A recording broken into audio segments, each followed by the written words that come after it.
Good morning, everybody, and welcome back. Or if you're new here, welcome to another edition of Kingly Conversations, man. And hey, we got a hot one for you this week, like we do every single time. But you know what time it is, right? Zoe's got a shout out. What do I want to shout out? Hey, shout out to all the listeners, man. We appreciate you.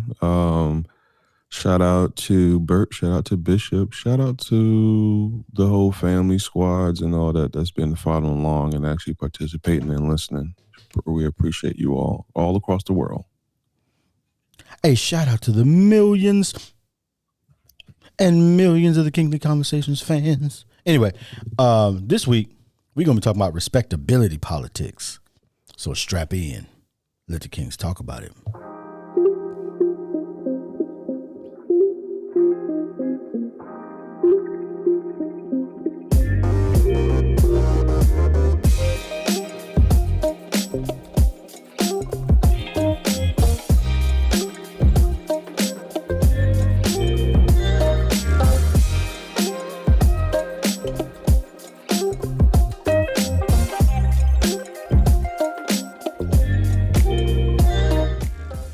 All right, good people, and welcome back to another edition of Kingly Conversations, man. And as I am every single week, you know who it is. It's Alan. What up? It's your boy Twine, a.k.a. Twine. Ask me about my podcast. Let's go. It's your friend, you make no Calvin deal. Hey, see, this is what I call an addiction, right? So for those that are watching maybe on YouTube or somewhere else, Calvin is not even in the shot because he had to make himself a cup of coffee. That old evil coffee demon that he got going on over there. Coffee is good for you. Not when it's got you acting like dude from New Jack City. Pookie. Yeah, Pookie. He over there scratching and shaking for that coffee. But that's why we do podcasts, so I can do what I'm doing. That's exactly why. So listen, this week, man, we're talking about respectability politics, and really just for the listeners, just so you know what it is, it's a political strategy is what they call it, right? Where members of a marginalized community, so oppressed people, will consciously abandon or punish anything that they view as controversial in their own culture to try to assimilate into the larger culture. And so it's he over there would Yeah, I'm sorry, y'all. He over there, I'm making my coffee. Yeah. Let me go mute again. Why don't you just use a plastic spoon, man? Over there. No, it's ridiculous. It's ridiculous. Go ahead. Go ahead. So anyway, that's why we do podcasts. No, we don't do podcasts. So you can be over there making a pizza in the background. Like that's not You over there got a whole machine running. You're making noises, right? Like, go ahead, man. What we saying, bro? So anyway, that it really comes from a book.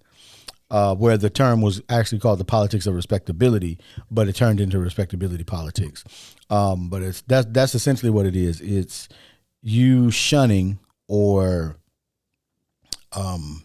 abandoning whatever perceived controversial aspects of your cultural identity may be for the benefit of trying to assimilate into a larger group. Like it'd be no different than somebody who might be of Samoan or Tongan background abandoning some of their cultural practices to try to assimilate then into a larger group instead of just maintaining those same practices and being accepted by the larger group anyway. And so really it is a, to me at least, it's a culture of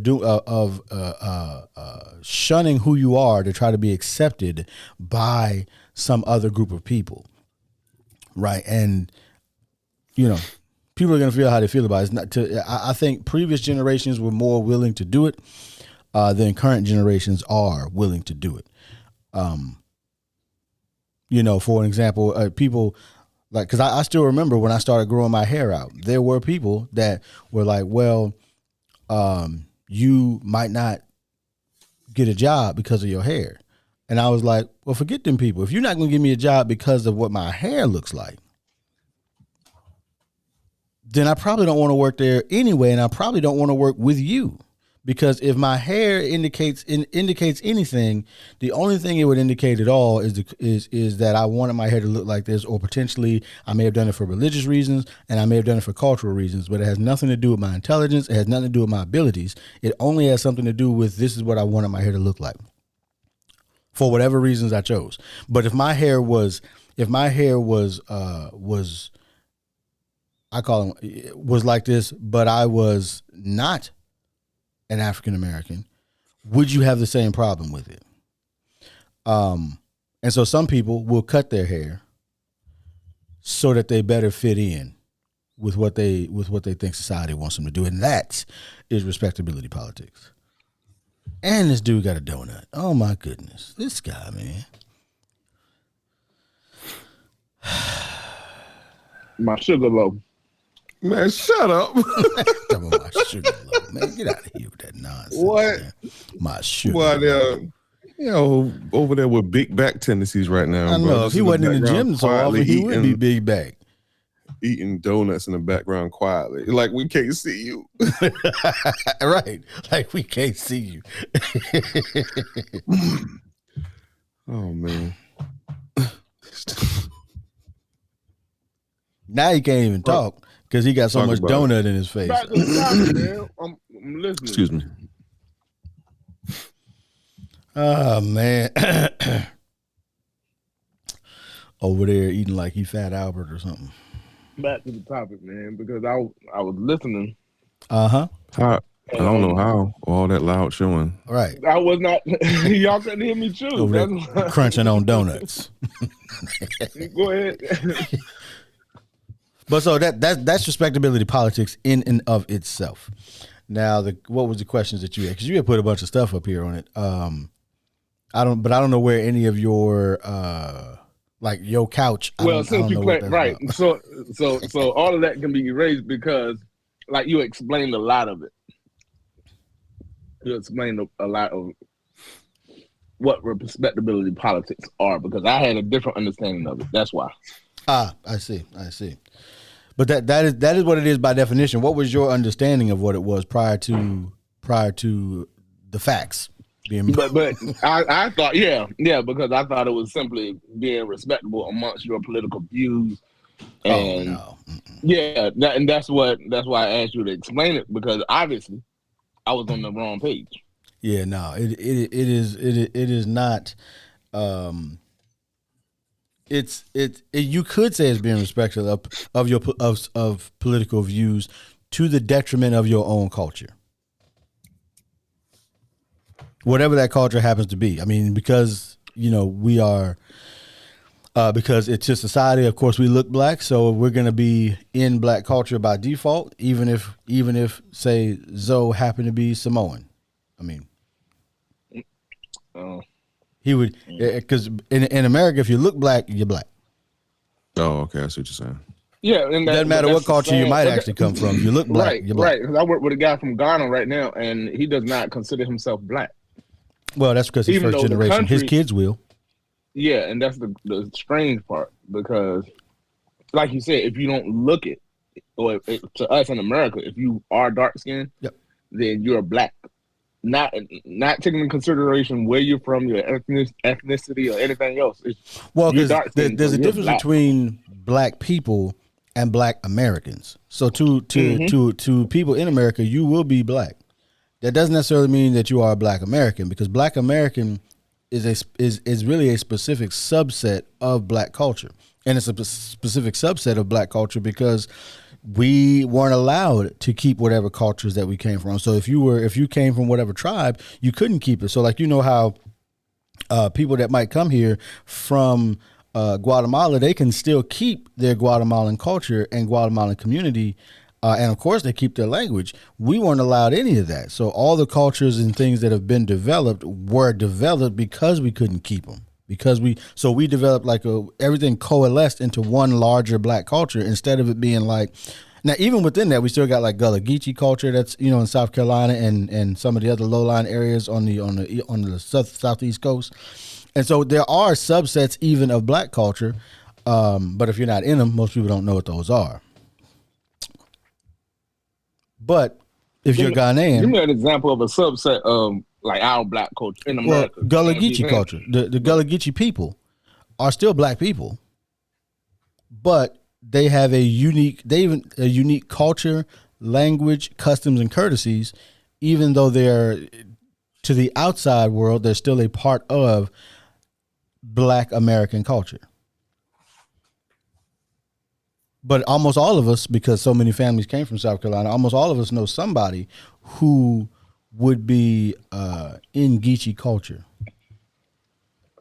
And when they go home, they're going to speak differently. Then they might speak. Yeah, the Geechee is over. That's crazy. So, but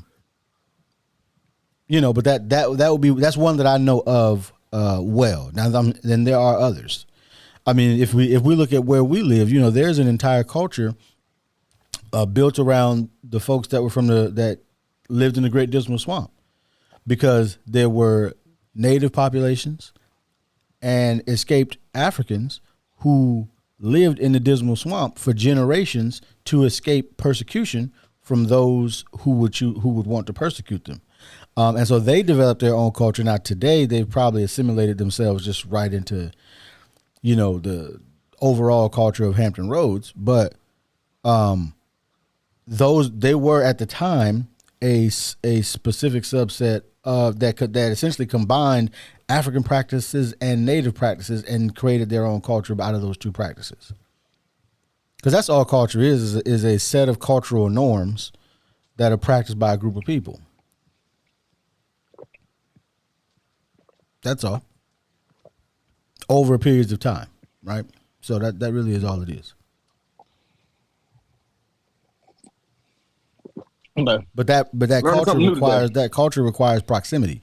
So if you are somebody who was raised that might look the part, but were raised outside of the proximity, then you may be from the culture, but you may not be of the culture, if that makes sense. Which is okay. I mean, your parents can raise you wherever they want. It's just they can't then be upset that you choose things that they wouldn't like you to choose when they raised you outside the culture. I mean, you can't be like I tell people all the time, like if you raised your children around all one type of people, you can't be upset when that's what they choose to marry, because that's what they know, and that's what they're going to gravitate towards, because that's what you raised them in.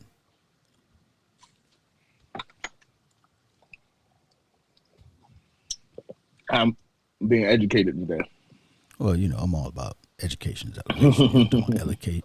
Education is elevation. You know what I'm talking about? So anyway, respectability politics is that shunning your culture or the perceived negative aspects of it in favor of assimilating or being a part of the group in the non-marginalized community's culture.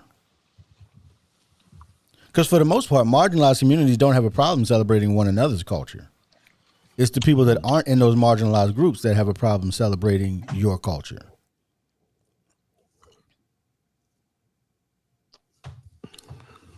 I don't get it. I don't. I'm trying to figure out. I'm sorry. I'm trying to figure out what Calvin doing, bro. There's a whole lot of dancing. Look, going he on. eating a whole lasagna over there right now. He got him a whole pan of lasagna over there. Yo, the whole time I'm trying to focus on what you're saying, bro, and he just doing the goddamn going. I'm eating those green bands, bro. I don't know how many donuts this dude got over there. He got a whole 12 pack over there. He just pounding them out. I don't understand. He's donuts, the breakfast of champions. Like, what is going on? But see that? Hey, apparently in his house, that's the culture. You eat donuts. That's the culture, and everybody better eat them. If you don't eat these donuts, we gonna slap you. I don't know, but I don't know what he got going on over there, but he about to choke on these donuts, man. He over there eating Krispy Kreme donuts with Duncan Hines coffee, bro. You all jacked out, bro. At least he ain't got Popeye's biscuits over there too. He been passed out. He be done passed out over there if he had Popeye's biscuits to go along with his Krispy Kreme donuts. And he's still eating. Of course he's still eating. Calvin ain't got no tax, no goose. He go just eat. Like, man, you know, I ate the whole podcast, man. I ate the whole thing. God. You know we can see you, bro. Right. We can definitely see you. I don't care how far to the left you slide. I can still see. We still know what's going on. He over here recording the show. He can't even speak. He put most of the notes on here. He can't even speak because he over there pounding out a 12-pack of glazed donuts. He inhaling them drinks, bro. And he's still eating. Like, he ain't even eating real food. He over there eating sugar and air. God, dog, man. Oh, Calvin. Oh, man. Hey, for the listeners, you gonna have to watch this episode because you don't even know what we talk about if you just listen to it. So make sure you go to the YouTube and watch because, man, I don't know what Calvin over here doing, and then he trying to hide in the screen, but he ain't even all the way out the screen. like you got half your face in the screen. We can still see donuts being chewed. Oh my goodness, man. Oh man. Won't he do it? Willie won't he? Oh my goodness, man. So for the listeners, this is what we do. If you've never attended a Kingly Conversations podcast before, oh God, this is what we do. No. God. Calvin eats and Zoe and I talk. I felt like the camera was swinging at him and he was trying to duck and weave it at the same time. Oh man! No, I was laughing at first, man. Then he was laughing, then he started choking on sugar and donut. Lord, wash it down, bro. Gotta wash it down with some more sugar. There you go. Let me eat some of this sugar and wash it down with some more sugar. Hey, that was good. I'm sorry. So my sugar was low. What was the topic again?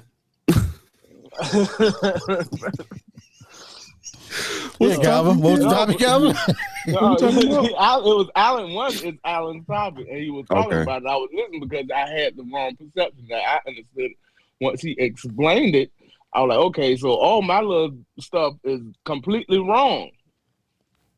Completely. Not necessarily. I mean, if you look, it has nothing to do with the actual topic. So I'm like, okay. It depends because one of yours is like Democrat versus Republican. Doesn't have to be a fight for authority. Right, but so what you were saying is, if it's happening in your own community, right? If you're doing it to yourself, that doesn't apply. That doesn't apply. But it does. But here's the reason why: because you are doing it to try to be respected or seen as valued by somebody in one of those two parties. Generally speaking, which party wants you to assimilate more and which party is okay celebrating your heritage more? Neither one of them. So I said more. I didn't say. I said more. But we can look at that by what's in the parties. Because if you look at the parties themselves on their face value without knowing policy or anything else, you will say, okay, one party is 98% one culture. The other party is like a 60-40 split. And you saying that's about the Democratic Party? I'm just saying if you look at the makeup of the two parties in general, if you look at the makeup of the two parties, one is more diverse than the other, which means you're more likely. Doesn't mean that you will be, because both of them ain't got your best interests at heart, but it means you're more likely to be able to keep your culture and heritage in one versus the other. So you're saying the Republican Party don't want you to be yourself? Because look, only one group of people wants Muslims to remove their hijab. Only one. Okay. Oh, and that's globally. Only one type of people, only one wants you to remove your religious head covering. Right? Only one group of people has attacked Sikhs who aren't even Muslim. Only one. So if your goal is to assimilate into that culture or to be respected by them, then you're gonna have to play respectability politics. More so than you will in the group that's more, there's that word, inclusive. And I'm still not saying that they have your best interest at heart, because they don't. Right. I mean, that's all I'm saying. I'm saying neither one. But the other option is not going to be afforded to you. The other option is to build your own community. And you can only build your own community as long as they don't see you as a threat. Once you are seen as a threat, they get rid of you. They get rid of you. And the problem that African Americans have had this entire time is we're always seen as a threat, regardless of what we do, because we hold so much financial cachet that we are the hyper consumers of the U.S. I'm not saying that is a good thing. I'm just saying that that's what it is. We are the hyper consumers in that we save the least and spend the most of our income. Whether that's on things or food or whatever, we typically, and again, if you're one of them people that do save, fine. We talking about the numbers. That on average, the vast majority of us do not save. But the other question would be, we've been taught, what are you saving for? Because if they just going to take it from you anyway, because that's what's always happened. That's what I was been told. So that's not. And I'm not saying it's right or it's wrong. I mean, at some point it's time to learn new stuff, but it takes generations to do that. It took generations to learn one way. It's going to take generations to learn another, or it's going to take people within a generation, because the thing is, culture is like an ocean liner, right? It's going to turn slowly. But that doesn't mean that you can't jump off the boat, get your little speedboat and turn faster and then lead the way. Say, hey, listen, we as a group, we all need to be going in this direction. This will get us to the promised land, quote unquote, faster. And then you'll see other people jump off the boat. Now, the ocean liner itself may never turn, but you might have 4 or 5 or 10 people in speedboats behind you like, yep, we going this way.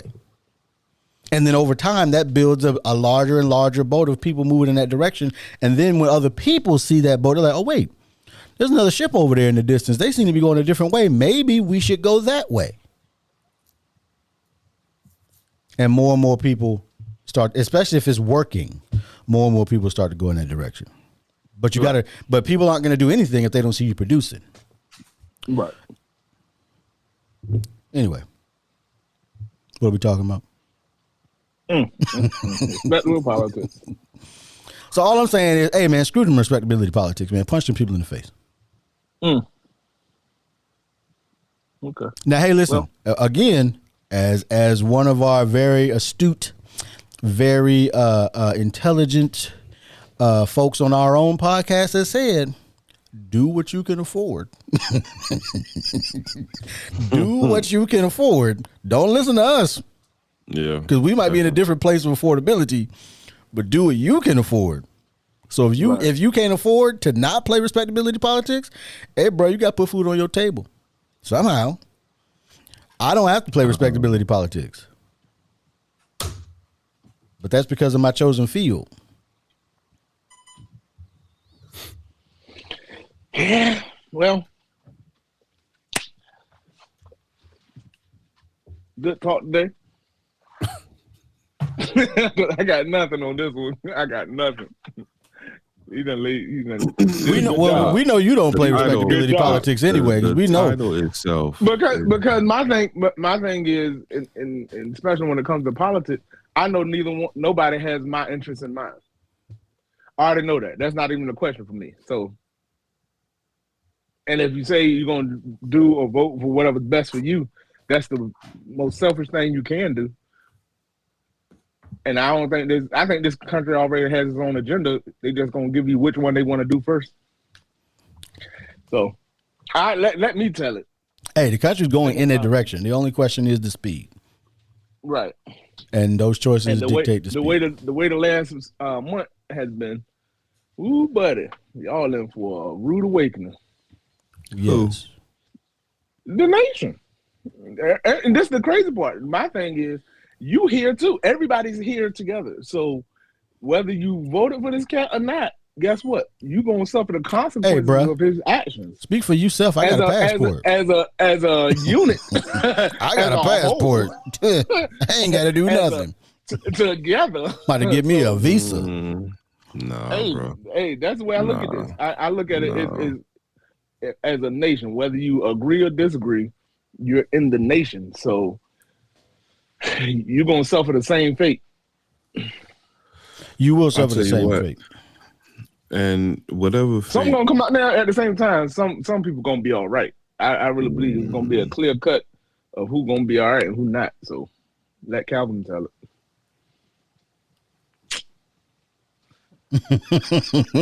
Go ahead, Zo. I'll just say that excuse me, this is what y'all wanted. So yeah, you asked for it. You won. You got it. You got the big prize, and whatever comes your way or doesn't come your way that you was expecting, then this is what you asked for. This is what you asked for. From everything that I've seen in the last month. The unfortunate thing is the only people that the people that have enough money to endure what is coming are the ones that are gonna make it out okay. Everybody else is gonna be a hard time. It's gonna be a very hard time. I mean, people are already crying about their an end to their different benefits and whatnot that they may have had. And I'm like, well, hey, and it's always weird to me. People say, well, I didn't vote for him to, because these are like teachers and principals. Like, I didn't vote for him to take away the Department of Education. No, you voted for the whole package, bro. Yeah, that's exactly you voted for all of it. Whole package. You voted for all of it. It was cool until you found out that what you was voting for actually affected you. Oh yeah, it's always cool. It's cool when it's other people, or it's okay if it affects other people, but not when it affects you. Now that it affects you, now you have a problem with it, but it's too late. Right. You got what you asked for. And I don't think that they realize that, that this is what dictators do. Oh, the fluff slam. Not even fluff slam. They're going to tell you. They are going to tell you what they always tell you what they're going to do, but they package it in a way that is like, but this won't harm you. We're going to do it to these other people. Like, or they just lie in general. Or they just lie in general, like they did to the Venezuelans. Well, them beautiful people who got that swerve live. Hey, and the only thing that's crazy to me is everybody was telling you that these were lies, that this was not what was going to happen, and you were just like. But this is the reason why I say the only politicians I trust are the ones I know personally. I don't trust any of the rest of them, and I only know two, and they're not in Washington. They're in Richmond. So I only know two. So the rest of y'all, you got to prove it to me. He lied to us. He did. Now you want empathy. Hey, before we go, did y'all see where whoever was getting deported was like, where's all the Black Lives Matter people at? For us. Oh yeah, I saw that. And did you see that? We at the house where we told you we was gonna be, because when we said, hey, it's time for us to ban. Yes. So like what has been happening, and of course I follow a lot of activists, is for the most part, the vast majority of people, if they are not participating anymore in your shenanigans, because when we asked for help on this issue, you weren't there. And regardless of what people want to believe, unfortunately, when you're dealing with activism is transactional. It's, I'm doing this because it's right, but I also expect you to be there for us when we need it too. And then when you break that relationship is broken. Yep. And then we're gonna look out for us, and we ain't worry about you no more. We tried that, and you showed us who you were. As soon as the opportunity came for you to assimilate, That's what you try. Even though we said, hey, we've seen this for 400 years. You've only been here 60.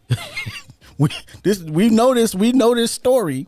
We've seen this playbook. We've seen this playbook before. It's not like they're playing by a different manual. It's the same manual. They just changed the name. They just changed a group of people. You were like, oh, they wouldn't do that. Oh, all right. Hey, I say that about all of them. Don't come running back over here now.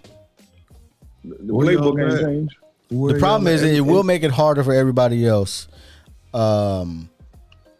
Because for the most part, not most of the gains that have happened in this country have been, in terms of civil rights, have been on the backs of black people. And everybody else just got the benefit of the work that black people did.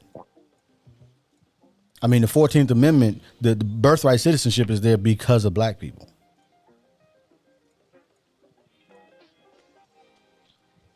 Well, 5 o'clock. Yep. Oh. 5 o'clock. It's 9:58. I hear the music. Yeah. Oh no, yeah, I got the music going. So anyway, don't do them respectability politics, man. Hold on to your culture. Hold on to your background. And if they don't respect it, like the Yin Yang twins said, if they don't respect it, they don't put some respect on your name, then those people are not for you. Those aren't the people you really should be around. If they're not willing to respect and value your culture to the same degree that they want you to respect and value theirs. That's all I got, man. What's the oxymoron? Can you hear me? Mm-hmm. Yeah, I hear you. What's the oxymoron? Anybody? No? Well, you asking them, so I was assuming you were going to tell us. No. I'm just asking because this respectable politics. Mm-hmm. I don't see. I would say it's an oxymoron, but I don't want to say that without being in the right context. So it just doesn't match up to me. That's all. Respectability in politics nowadays is. Well, but it's not. It was never about politics. I don't get it. Okay. It was the original term was politics of respectability. It was from a book in 1993, but it was the politics of respectability, which was just like I said in the beginning. It was shunning aspects of your own culture in favor of assimilating into somebody else's. I got nothing. So All right. But thank you, Alan. I appreciate it. I was definitely educated. I had some good laughs. I appreciate it, Calvin. For the listeners, I hope you was able to follow because this was like a pinball machine, man. It was everywhere. But we brought it in. We brought it home, man. Appreciate y'all. I do have a closing thought, man. If y'all eating donuts, man, don't eat them so fast that you're choking. All right. You really shouldn't eat them that fast, but Anyway, we'll see y'all next week, man.